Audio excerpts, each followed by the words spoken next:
नमस्कार साथियों, मैं ध्रुव कुमार दीक्षित आज आपके साथ छिंदवाड़ा पीजी कॉलेज में 3 फरवरी को एक राष्ट्रीय संगोष्ठी का शुभारंभ हुआ।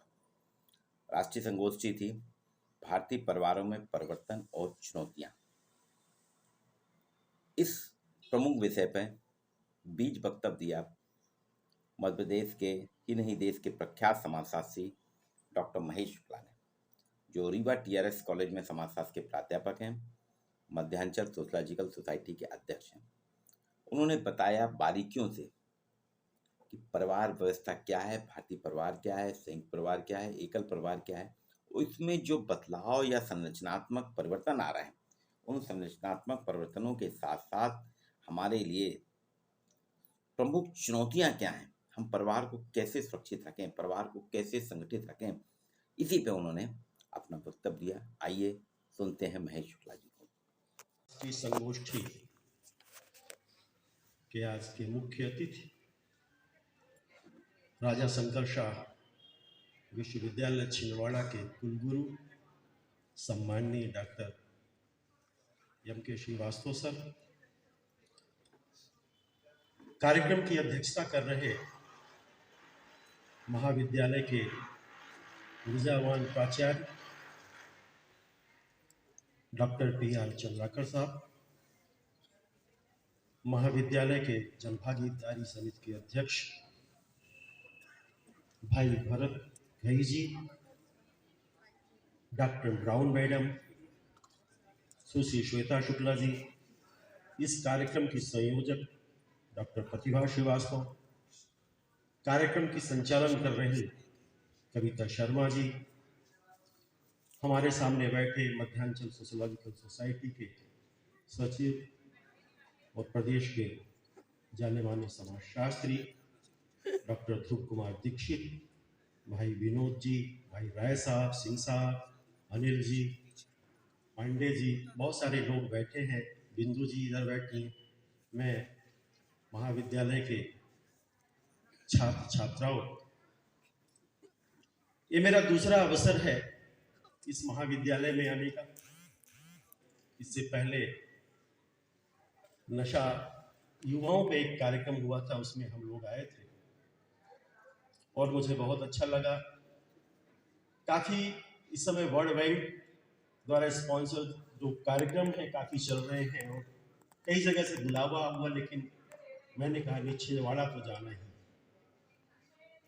क्योंकि इस मिट्टी की खुशबू ही अलग है। आज हमसे पहले आदरणीय हमारे कुलगुरु जी, ब्राउन मैडम, श्वेता जी, घई जी, बहुत सारे बातों को यहाँ पे परिवार के संबंध में बताया। मैं अपने संक्षिप्त वक्तव्य में, क्योंकि समय भी काफी हो गया है,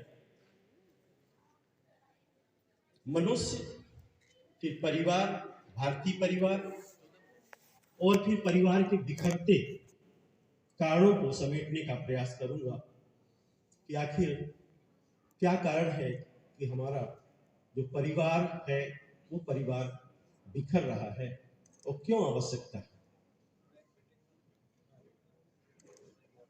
ये तो हम सभी जानते हैं कि इस प्रकृति की जो सबसे अनोखी कृति है वो मनुष्य है और मनुष्य ही हमारी सामाजिक व्यवस्था का एक प्रमुख अंग है। और इसी सामाजिक व्यवस्था को बनाने के लिए उसने परिवार बनाया। परिवार मनुष्य के विकासोन्मुख सोच की ही एक उपज है।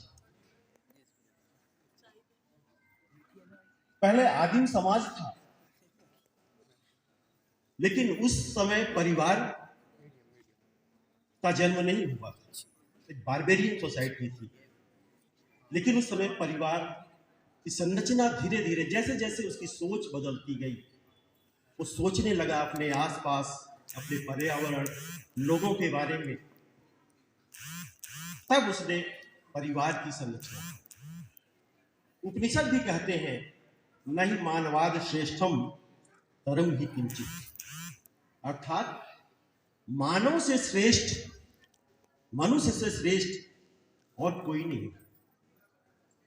इसी श्रेष्ठता का परिणाम रहा परिवार प्रणाली का जन्म लेना, और इसीलिए मनुष्य को एक सामाजिक प्राणी माना गया कि मनुष्य एक सामाजिक प्राणी है। हमने बहुत कई बार पढ़ा होगा अरस्तु के इस कोटेशन को, मैंने जे सोशल एनिमल। तो सामाजिक प्राणी के नाते, क्योंकि समाज से उसका सीधा तादात्म्य संबंध है, और सारे मनुष्यों में, ये भी कहा गया कि सारे मनुष्यों में एक ही आत्मा विराजमान है। वेद कहते हैं अयम आत्मा ब्रह्म। हमारी जो आत्मा है, मनुष्य की आत्मा है, वो सारे प्राणियों से ज्यादा श्रेष्ठ है। अर्थात सभी मनुष्यों में विराजमान आत्मा ही ब्रह्म है। तो जब इतनी सारी विशेषताएं थी, इतनी सारी खूबियां थी, तो हम अपनी सामाजिक व्यवस्था के लिए ऐसे ऐसे छोटे भागों का भी संगठन को जन्म दिया जो मनुष्य को गतिशीलता प्रदान कर सके। परिवार विश्व की सबसे महत्वपूर्ण संस्था है, अभी सभी लोगों ने कहा। और जब हम परिवार, भारतीय परिप्रेक्ष्य में परिवार सोचते हैं, तो हमारा सीधा संबंध संयुक्त परिवार से होता है। परिवार तो हर जगह, दुनिया में हर जगह पाया जाता है, लेकिन जो विशेषताएं हमारे भारतीय परिवार की हैं, वो विशेषताएं आपको दुनिया के किसी परिवार में नहीं मिलेगी। और भारतीय परिवार तो हमारे सामाजिक और सांस्कृतिक सोच के विमुख है। जो संयुक्त परिवार था, ऐसा नहीं हो गया। और सबसे बड़ी चिंता आज यही व्यक्त की जा रही है कि हमारा भारतीय परिवार बिखर क्यों रहा है। भारतीय परिवार के बारे में जब भी हम कल्पना करते हैं, तो संयुक्त परिवार प्रणाली के चित्र स्पष्ट हो जाते हैं। और उस प्रणाली में हम अपने लिए नहीं सोचते थे। ये संयुक्तता हमारे अंदर, हमारे चरित्र में थी, हमारे व्यक्तित्व में थी। हम यूरोपियन या वेस्टर्न समाज की तरह निजता पे ज्यादा ध्यान नहीं देते थे। हमारा तो कॉन्सेप्ट होता था सर्वे भवन्तु सुखिनः, सर्वे सन्तु निरामया, सर्वे भद्राणि पश्यन्तु मा कश्चित् दुःखात्। हमने कभी अपने बारे में नहीं सोचा। इसीलिए हमारी जो भारतीय संस्कृति है, वो संस्कृति दुनिया में सबसे अलग है, निराली है। और जब इस संस्कृति पे जड़ता आती है, तभी बहुत सारे यक्ष प्रश्न खड़े हो जाते हैं कि आखिर इस संस्कृति को जन्म देने वाली हमारे परिवार ऐसा क्यों बिखर रहा है। दुनिया की इतनी उदारवादी दृष्टि किसी देश की संस्कृति में नहीं मिलेगी जितनी हमारी भारतीय संस्कृति में है। और यही हमारी दृष्टि संयुक्त परिवार में थी हम सबके लिए। जो और संयुक्त परिवार से लोग सीखते थे। दुनिया के लोग जिन्होंने भी भारतीय परिवार का अध्ययन किया, वो सोचते थे क्या है। आज भी जब हम लोग बाहर जाते हैं और शाम को बहुत सारे मित्र रहते हैं, उनके सामने जब बेटे से बात करेंगे, भाई से बात करेंगे, पत्नी से बात करेंगे, तो उनका बड़ा ताज्जुब होता है। हमारे एक मित्र हैं टोरंटो यूनिवर्सिटी में, ग्रेवार्ड। तो जब अक्सर शाम को उनके साथ पूरे कैंपस को हम लोग घूमते थे, तो घूमने में कई बार जब मैं फोन किया तो उनकी आंखों में आंसू आ गए। एक बार पूछे, बोले कि आप डेली प्रतिदिन किससे बात करते हैं? मैंने कहा बेटे से बात करता हूँ, पत्नी से बात करता हूँ। तो मैंने पूछा कि आप, बोले मुझे अपने बेटे से बात किए हुए 3 महीने हो रहे हैं। बेटा अमेरिका में रहता था, साइकोलॉजी के प्रोफेसर हैं, बहुत अच्छे जाने माने प्रोफेसर हैं। और इतना कहते कहते उनका गला भी रुक गया। तो वो कहते हैं कुछ चीजें हैं भारतीय संस्कृति में दुनिया को सीखनी चाहिए। तो ये जो सर्वे भवन्तु सुखिनः का कॉन्सेप्ट था, क्योंकि हमारे भारतीय संस्कृति में पुत्र के लिए, पिता के लिए, भाई के लिए, माता के लिए क्या कर्तव्य है, वो सारी चीजों का वर्णन मिलता है। पुत्र के लिए कहते हैं पुत्र देवो मातृ देवो भव, पितृ देवो भव। ये जो संकल्पना थी वो पुत्र के लिए थी, पिता के लिए। जैसा अभी कुछ बातें आई हैं, पुत्रादिच्छेद पराजितम, पिता हर जगह जीत जा सकता है, लेकिन पिता अपने बेटे से हार जाता है। अगर हारता नहीं तो इतना बड़ा महाभारत नहीं। धृतराष्ट्र का पुत्र प्रेम, एक पुत्र प्रेम धृतराष्ट्र का है, एक पुत्र प्रेम दशरथ जी का है। एक में लोक हित है और एक में एक बहुत बड़ी चुप्पी है। तो ये भी है, ये भी विशेषताएं हमारे परिवार में, परिवार के सदस्यों के लिए थी। अर्थात सबसे जीतो, जीतने की इच्छा करें, पर पुत्र से जीतने की इच्छा न करें, ये भी है। मां के लिए बहुत बड़ी कल्पना की गई थी। नास्ति मातृ समात्राणम, नास्ति मातृ समम प्रिय, नास्ति मातृ समाछाया, नास्ति मातृ समम गति। इतनी बड़ी संकल्पना दुनिया में कभी मां के लिए आपने देखा है?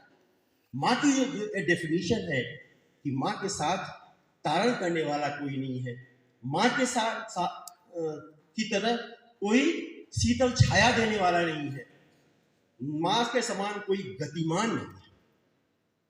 आप कहीं भी उठा लीजिए, दुनिया के सारे समाज शास्त्र, सारे दर्शन शास्त्र, सारी परिभाषाओं को आप उठा लीजिए, मां की इतनी अच्छी, इतनी खूबसूरत परिभाषा नहीं कही हुई है।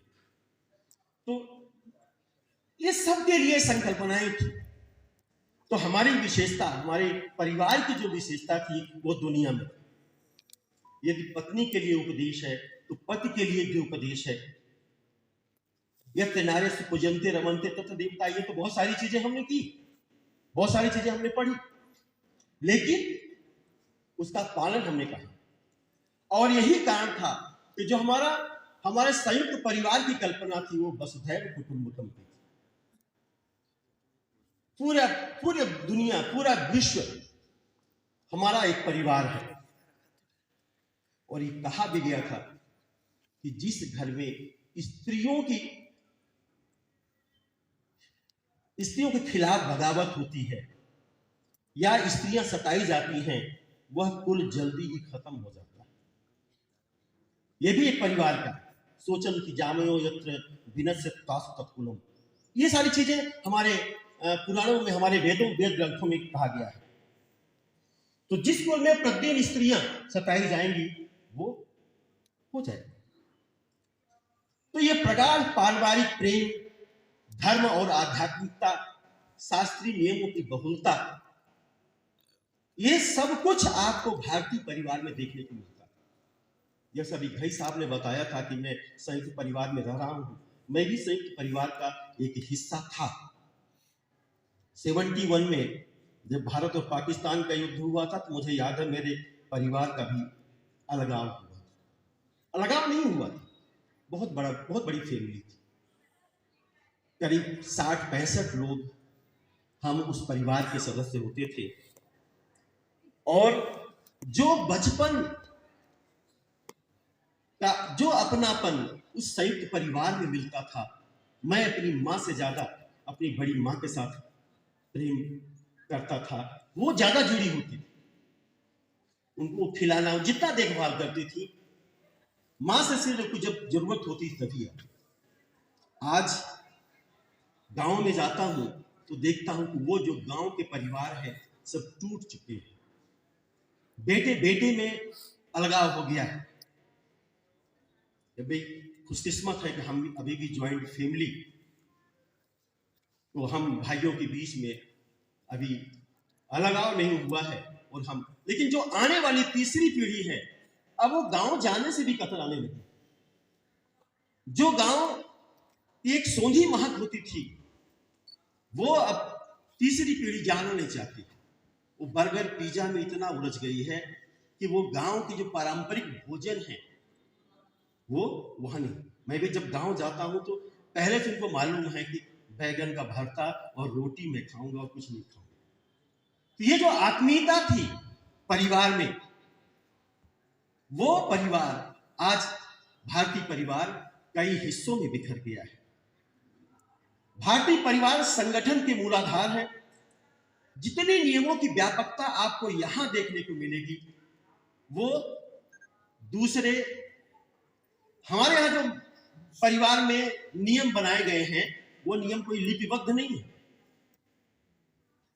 नियम तो लिपिबद्ध होते हैं वेस्टर्न और यूरोपियन कल्चर में, लेकिन हमारे यहां तो हमारे चरित्र में होते हैं। नैतिकता और मूल्य हम अपने चरित्र, अपने व्यवहार, अपने व्यक्तित्व में लाते हैं, कहीं उसका लिखट नहीं है। हम अतिथि को देवता मानते थे, ये भी हमारे भारतीय परिवार की विशेषता थी। साधु इतना दीजिए जावे कुटुंब समाए, मैं भी भूखा न रहूं साधु भूखा जाए। तो यहाँ पे खिलाने समर्पण की बातें होती थी, यहाँ निजता या इकट्ठा करने की बात नहीं होती थी। जो भी कमाओ आप सब बांट दीजिए।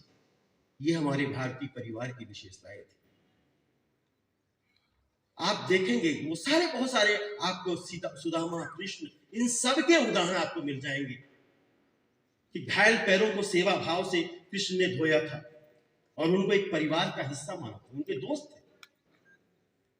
ऐसे नहीं कि वो आजकल के राजा महाराजा और उस समय के ये जो हमारी भारतीय संस्कृति में जो हमारे देवी देवता भी थे, वो देवी देवता भी हमारे नैतिक गुणों, हमारे अंदर नैतिक गुणों को एक बिंब थे, एक सोच थी। भगवान राम सेवरी के जूठे पैर खाते, आज भला किसी को खिला दीजिए, कह दीजिए। अतिथि वही है जो दोष को गुण जाने और बिना खाए अघाने की अनुभूति, ये अतिथि होता है। हमारी सोच संकुचित नहीं थी हमारे परिवार की। अयम निजम पर्ववेति गणना लघुचेतसाम उदार चरिता नाम तुम वसुधैव कुटुंबकम। तो ये जो सारी विशेषताएं थी, ये हमारे भारतीय परिवार में थी। यह मेरा है, यह उसका है, ऐसी सोच नहीं थी। उदार चरिता नाम वसुधैव कुटुंबकम, ये हमारा। तो ये जब ऐसी सोच वाले हमारी ऐसी विशेषताओं को, हमारी जो अब की पीढ़ी है, इन सारी परिवार की विशेषताओं को ग्राह्य करना नहीं चाहती। क्यों नहीं करना चाहती है, उस चीजों पर, उस पर भी हम बात करेंगे। जो मनुष्य इन सबसे अलग कट जाता है, उसके अंदर जड़ता आती है, और जब जड़ता आ जाती है, तब हमारी सोच, हमारे व्यक्तित्व, हमारे कार्यप्रणाली, इनमें सब में विकृतियां उत्पन्न हो जाती हैं। और आज वही विकृतियां धीरे धीरे उत्पन्न हो रही हैं। संयुक्त परिवार में जब हम रहते थे, तो चाहे स्त्रियों, वृद्धों और दिव्यांगों की देखभाल होती थी, सब मिलकर के काम करते थे। एक सोशलाइजेशन, जो हम लोग सोशियोलॉजी के हैं, सबसे बड़ी जो समस्या आ रही है सोशलाइजेशन। आज सास को तब याद किया जाता है, दिल्ली में रहने वाला बेटा माँ को तब याद करता है जब उसके छोटे बच्चे को देखभाल करनी होती है। माँ आ जाओ 4-5 महीने रहो। हमारे भी बहुत से रिलेशन में अमेरिका में रहते हैं, जब बच्चे पैदा हुए 6 महीने के लिए चले जाएंगे, बच्चा बड़ा हो जाएगा फिर आ जाए। अब जब ज्वाइंट फैमिली में रहता था तो सोशलाइजेशन होता था, सीखता था। सीखने के जो प्रक्रिया होती थी, डेवलप होती थी, वो परिवार, क्योंकि परिवार को प्राथमिक पाठशाला माना जाता था और माँ को प्राइमरी टीचर माना गया कि माँ से ही हम सीखते हैं। सबसे पहले माँ शब्द का ही संबोधन होता है। माँ, बच्चा जब बोलता है तो आ या कुछ वो इस तरह से उच्चारण करता है, प्रोनाउंसिएशन उसका होता है, तो माँ का ही।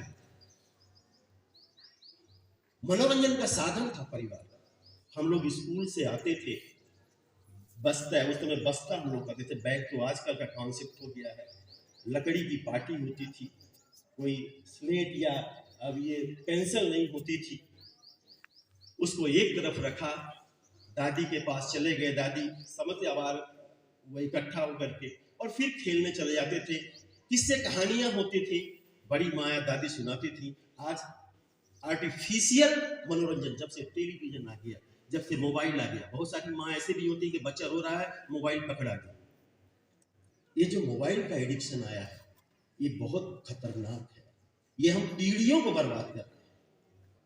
और इस बिल गेट्स का एक स्टेटमेंट था कि अगर पीढ़ियों को बचाना है तो आप बच्चे को 10 साल तक के बच्चे को आप मोबाइल और कंप्यूटर से दूर रखिए, अन्यथा पीढ़ियां आगे नहीं बढ़ेंगी। इसके बाद हम उनको बताएं। तो संस्कृत, परंपरा, मूल्यों, सेवा भाव, त्याग और ये सारी चीजें हम अपने संयुक्त परिवार से सीखते थे। माने हमारे संयुक्त परिवार हमारे सामाजिक लोकतंत्र के हिस्से होते थे। हमारे समाज का लोकतंत्र एक अलग था, और अगर समाज का लोकतंत्र मजबूत नहीं होगा तो फिर देश का लोकतंत्र कैसे मजबूत होगा। हमारे प्रधानमंत्री जी का भी एक कॉन्सेप्ट है, सबका साथ सबका विकास।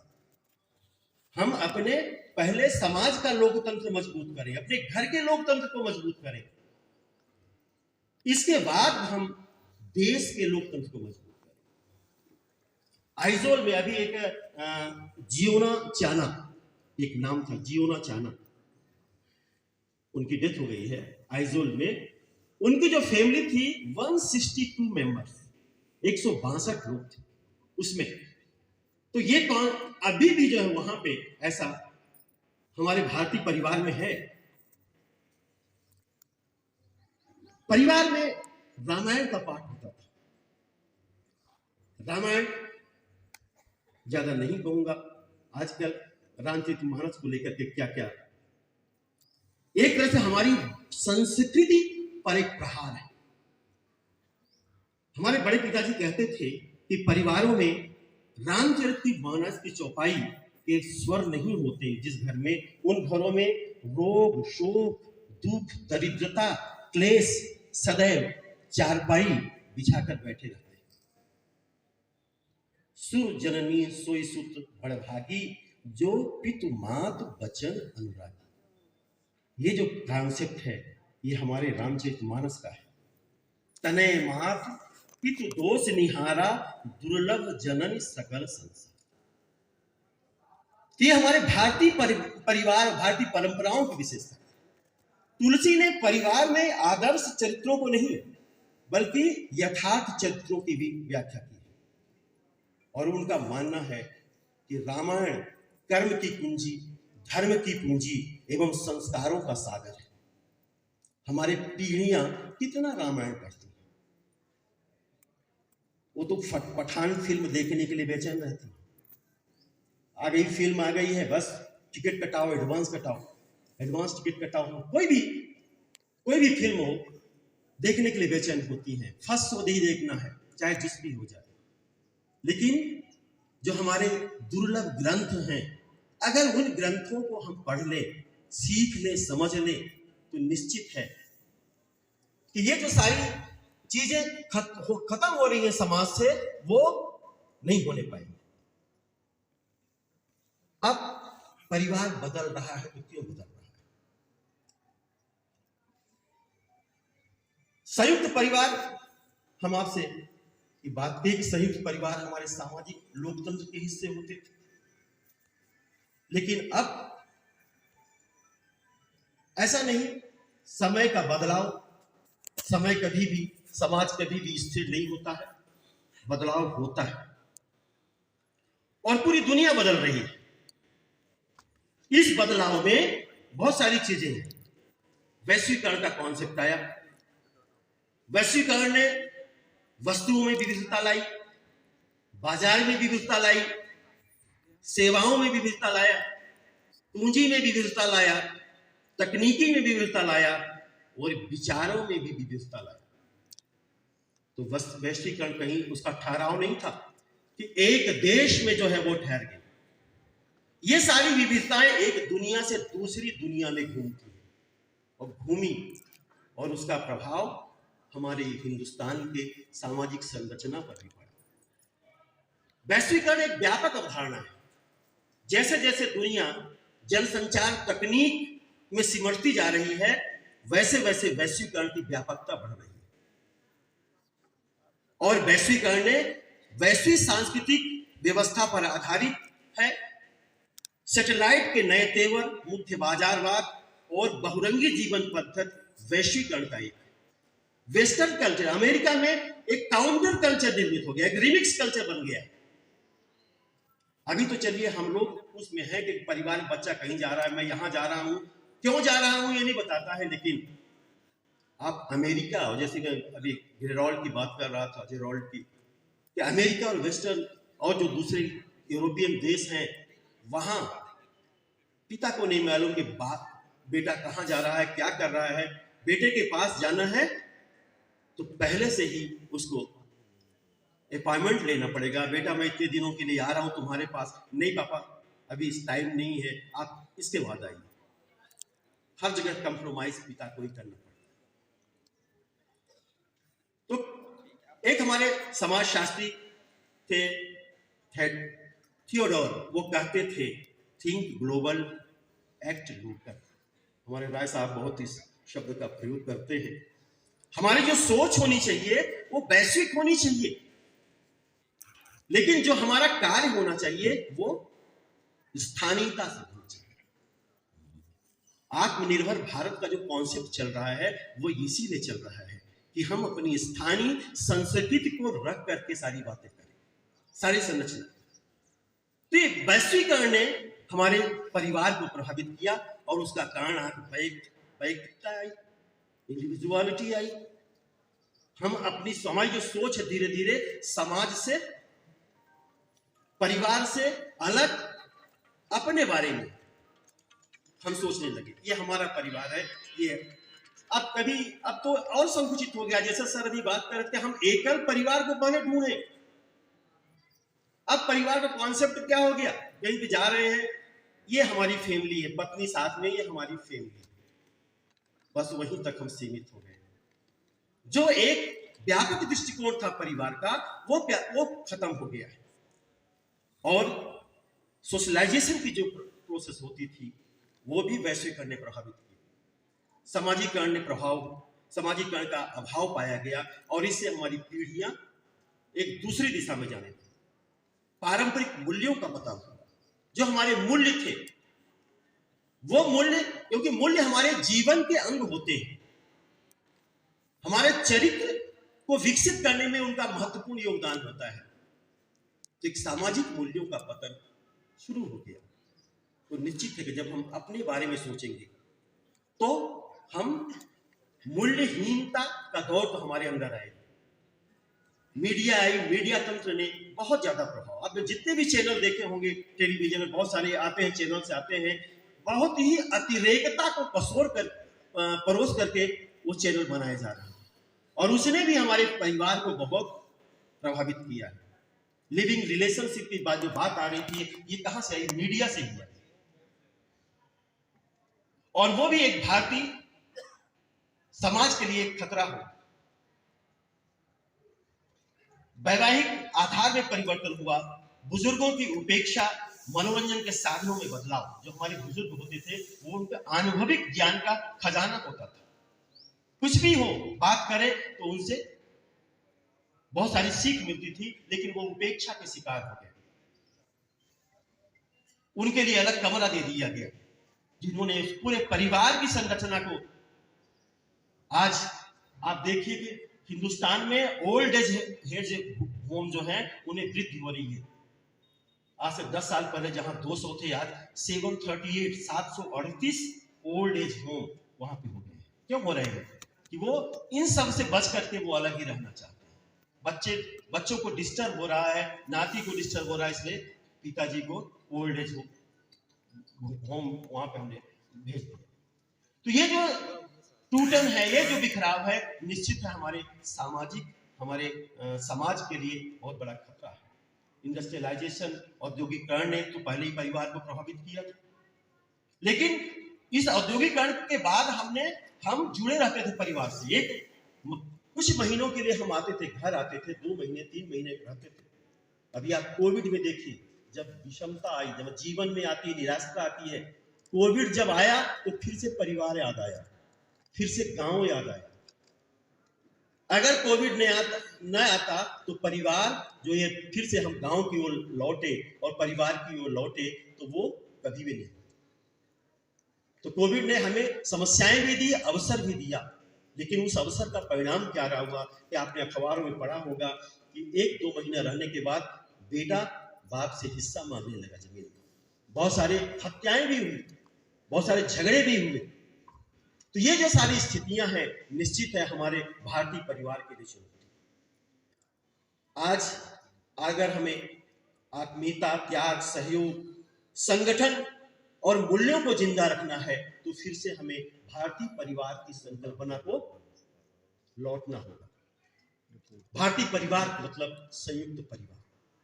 हमारी जो सोच हो, उस सोच में जो है हमें अपनी निजता को भुला करके सबके साथ जुड़ना होगा। हमें संयुक्त परिवार की अवधारणा को पुनः विकसित करना होगा।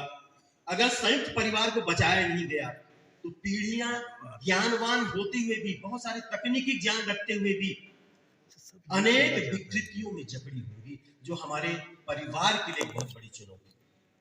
मैं अपनी बात एक दो लाइन से समाप्त करता हूं। कोई हल ढूंढ लेते हैं, मुसीबत जब भी आती है, मेरे परिवार का हर शख्स खुदा से कम नहीं है। ये